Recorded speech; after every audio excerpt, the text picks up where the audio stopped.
ఈ నెల 25న తెలంగాణ కేబినెట్ సమావేశం కానుంది. అసెంబ్లీ కమిటీ హాల్లో ఉదయం 9 గంటలకు భేటీ కాబోతోంది. బడ్జెట్ కు ఆమోదం తెలపనుంది మంత్రివర్గం.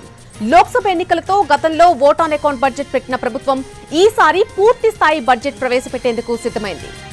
ఈ నెల 25న తెలంగాణ కేబినెట్ సమావేశం కానుంది. అసెంబ్లీ కమిటీ హాల్లో ఉదయం 9 గంటలకు ఈ భేటీ జరగబోతున్నట్టుగా తెలుస్తోంది. బడ్జెట్ కు ఆమోదం తెలుపబోతోంది మంత్రివర్గం. దీనికి సంబంధించి పూర్తి అప్డేట్ మా ప్రతినిధి చారి అందిస్తారు. చారి, నెల 23వ తేదీ నుంచి తెలంగాణ అసెంబ్లీ సమావేశాలు ప్రారంభమవుతున్నాయి. ఈ బడ్జెట్ సమావేశాలు పూర్తి స్థాయిలో బడ్జెట్ ని ప్రవేశపెట్టబోతుంది. ఈ నేపథ్యంలోనే బడ్జెట్ కి కేబినెట్ ఆమోదం తెలపాల్సింది కాబట్టి ఈ నెల 25వ తేదీన అసెంబ్లీలో కమిటీ హాల్లో ఉదయం 9 గంటలకే కేబినెట్ సమావేశాన్ని ఏర్పాటు చేశారు. ఈ సమావేశంలో ప్రధానంగా కేబినెట్ కి ఆమోదం తెలపనుంది.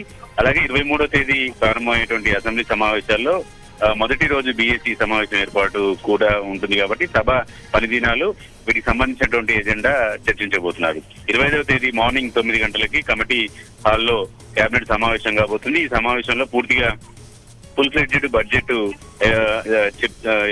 ప్రవేశపెట్టనున్నటువంటి నేపథ్యంలో కేబినెట్ దీనికి ఆమోద ముద్ర వేయడం కోసమే సమావేశం అవుతుంది. దీంట్లో ప్రత్యేకమైన ఎజెండా అంటూ ఏమీ లేదు. ఓన్లీ బడ్జెట్ కి ఆమోదం తెలపడానికే ఈ కేబినెట్ భేటీ కాబోతుంది. Right Chari, thanks for the update.